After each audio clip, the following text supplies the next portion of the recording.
Ahí está. Ahí está la historia del hombre. También está la historia de una nación. Pero no se trata de ellos. Se trata de Dios. Incluso hay libros como Esther que no mencionan siquiera la palabra de Dios. Pero nadie podría negar que es Dios actuando el tema principal en ese libro. Porque es Dios revelándose. ¿Qué pasa en el Nuevo Testamento?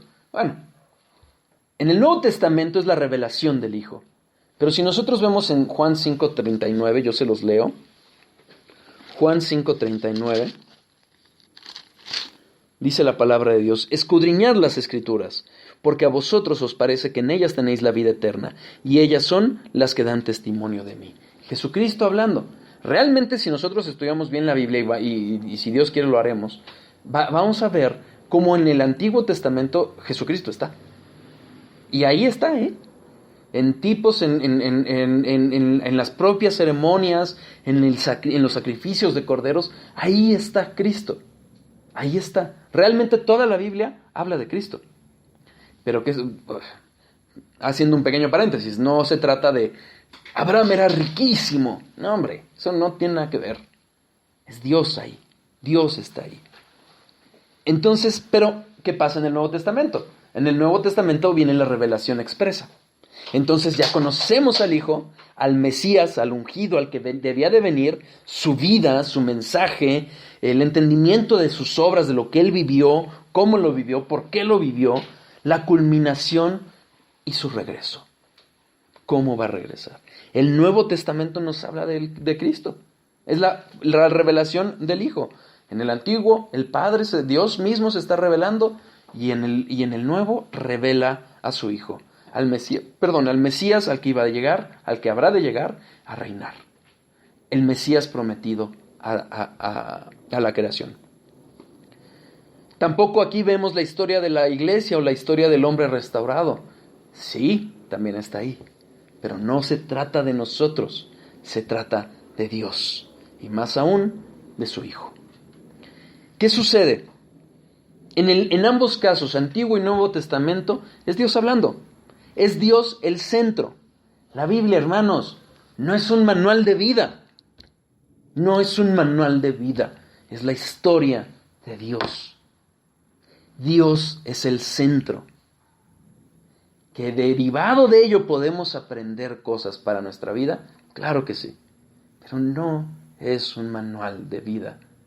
Porque cuando nosotros volvemos, y eso también lo platicamos un poquito en los estudios introductorios, si nosotros al ver la Biblia volteamos, en lugar de ver a Dios y nos empezamos a ver al hombre, vamos a ver una Biblia distorsionada. Les voy a poner un ejemplo. No os unáis en yugo desigual. Y lo traemos clavadísimo, ¿no? Porque del lugar donde todos venimos, pues ahí te lo decían hasta por atrás de las orejas, ¿no? Pero te decían, no, mira, no, tú no debes de casarte, si ella es licenciada y el hombre es trabajador, no. O sea, puras tonterías. ¿Por qué? Porque no entendían el contexto.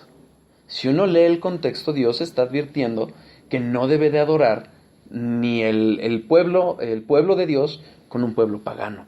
¿Por qué? Porque es la santidad de Dios. Y cuando nosotros entendemos que es la santidad de Dios la que está en juego, entonces vamos a entender muy bien porque el yugo desigual no le agrada a Dios, pero con una perspectiva totalmente distinta. No centrada en el hombre, sino centrada en Dios. ¿De acuerdo? Ese es el chiste. Por eso es que tenemos que entender la Biblia como lo que es, la revelación de Dios mismo, siendo Dios mismo el centro, el actor, el destinatario de todo. El autor y el consumador de la fe es Cristo, no el hombre, no su supuesto libre albedrío, no, es Dios actuando. Tercer punto, la inspiración de la Biblia. Ya vimos que el contenido de la Biblia es la revelación. Ahora vamos a ver la inspiración. ¿Qué es la inspiración? ¿Qué proceso utilizó Dios para revelarse? Ya vimos que revelarse es darse a conocer. Habló, pero ¿cómo lo hizo? Bueno, ese proceso se conoce como inspiración. Segunda de Pedro 1:2.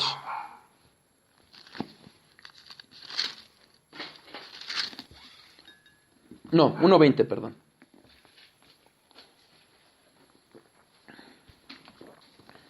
Entonces como que sí se centra más cuando nos enseñan el Antiguo Testamento a las personas de quien se habla, ¿verdad? Exactamente. Porque siempre decían, como Abraham espera la promesa, ¿cuántos años? Pero no nos enseñan realmente Dios qué es lo principal, ¿no? Exactamente.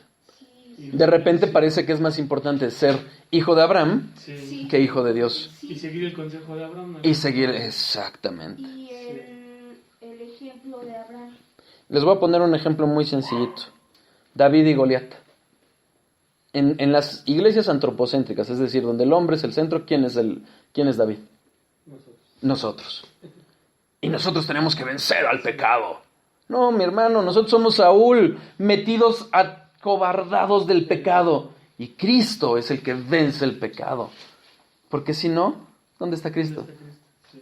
¿Dónde está Cristo en tu vida? ¿En qué lugar está? No, yo venzo al pecado. No, hombre, no puedes, tu carne es débil. Y dices yo y Cristo atrás de ti. Exactamente. Sí.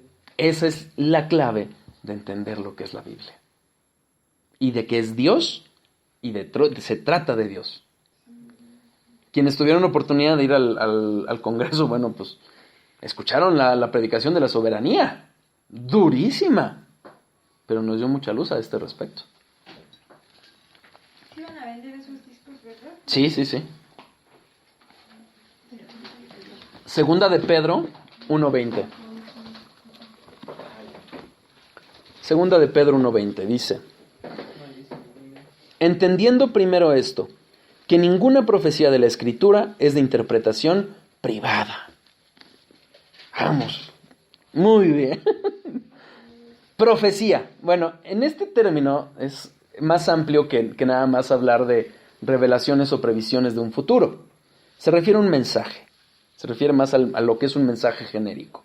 ¿Y qué está diciendo? Bueno, que esos mensajes, su interpretación no debe de ser privada. Interpretación, del griego epilusis, que se refiere a explicación o aplicación. O sea, explicar de dónde viene algo, cuál es el origen de este mensaje y cómo aplicarlo. Privado, del griego idios, pertinente a uno mismo, propio de uno, privado o separado. Entonces, los mensajes que hay en la Biblia no son de explicación privada. Se me queda. Eso ahorita vamos a ir ahí. Ahorita vamos a abrir más a lo que es el origen. O sea, a explicar de dónde surge el mensaje. Bueno, el mensaje no surge de la inspiración del hombre, sentí bonito y voy a escribir. No, porque no es del hombre, no proviene de la carne del hombre, no proviene del espíritu del hombre, del alma del hombre, de la mente del hombre, no, viene de Dios. El mensaje, cada mensaje de la Biblia proviene de Dios.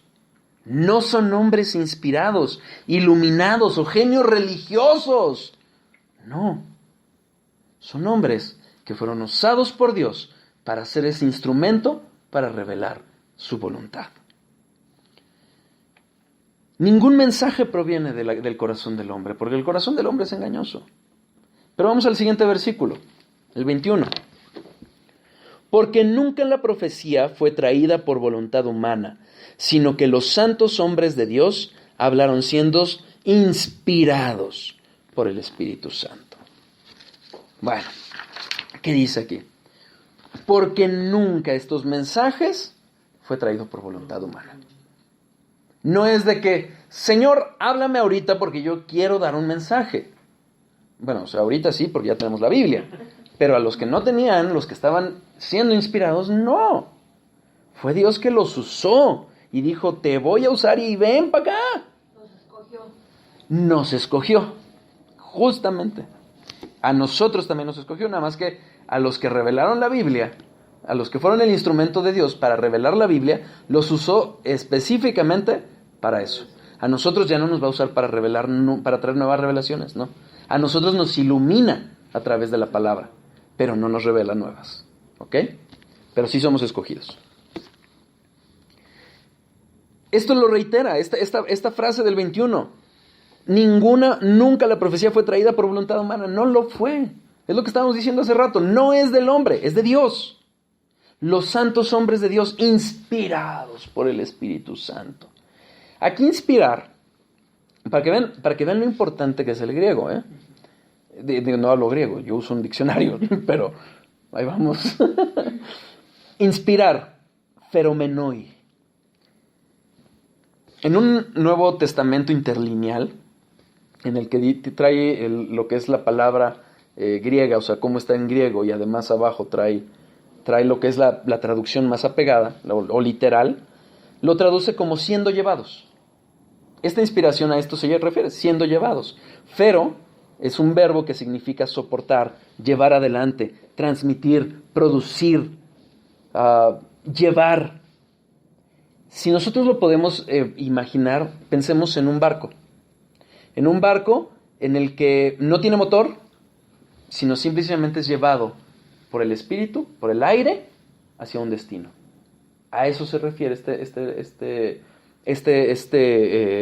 verbo de fenomenoi. ¿De acuerdo? Feno, de soportar, llevar.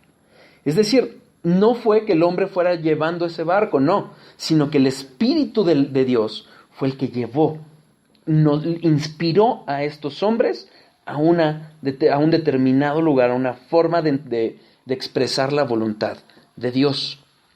Es el Espíritu mismo de Dios quien los moviliza. No es el hombre, insisto, que dice, ¡ay, qué bonito sol! Voy a escribir acerca de cómo Dios lo creó. No. Dios lo reveló en su momento a las personas que Él escogió, cuando Él lo escogió, como Él lo escogió. Y con las palabras que Él escogió. Nunca fue pensamiento de Dios. No fue pensamiento de hombre. No es producto de la voluntad del hombre. No es producto de los hombres. Es muy claro y vital cómo Dios hizo esta palabra. Lo llevó a la creación. La inspiración de la Biblia no llegó en forma privada. Es decir, no se lo dijo a un hombre. Bueno, tampoco la debemos de interpretar así, que es lo que tú decías. Y justamente aquí vamos a hablar de no voy a agarrar la Biblia para entenderla como yo quiero. Para decir, a ver, voy a hablar de los padres. Y voy a buscar el ejemplo y busco en la computadora porque ahora es muy fácil. Y busco los padres. Ok, este versículo no me gusta. Este sí suena bonito y queda para mi mensaje. No podemos usar la Biblia así. La Biblia la tenemos que agarrar los versículos, entenderlos, en qué contexto está. O sea, ahorita si ustedes se han fijado, lo que hemos usado es entender las palabras. Pero también tenemos que entender el contexto. ¿A quién se lo está diciendo? ¿Cuándo se lo está diciendo? ¿Por qué se lo está diciendo? ¿Qué le está diciendo? Pero además el contexto dentro del libro. ¿Qué es lo que tiene el libro que decirnos? Pero además de eso, el contexto dentro de toda la Biblia. Porque todo eso es el conocimiento de la palabra de Dios. O sea, no es sencillo. Pero Dios nos ayuda. Porque si fuéramos nosotros no podríamos. En el momento, no podemos agarrar y decir, ¡ay, se me cayó la Biblia! ¡Eh! Mira, salió bien bonito este versículo.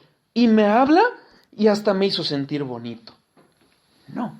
Eso es... Que se caiga la Biblia y quede abierto, ¿no? Exacto. Y ya, Dios me habló. Dios me habló. Sí. Miren, ¿Dios puede usar eso? Sí lo puede usar.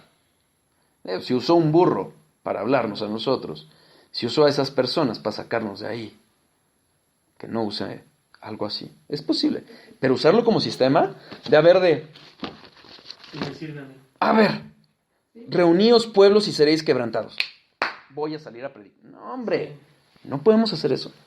Eso es sacar los versículos de contexto.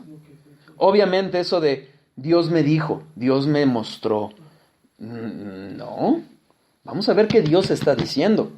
Y ya con base en lo que Dios está diciendo y entenderlo realmente, entonces vamos a ver cómo se aplica a mi vida. Pero vamos a entenderlo. ¿Sí? Porque si no, insisto, vamos a sacar, dice un predicador, los textos fuera de contexto son un pretexto. Si lo hacemos así, tergiversamos la Biblia.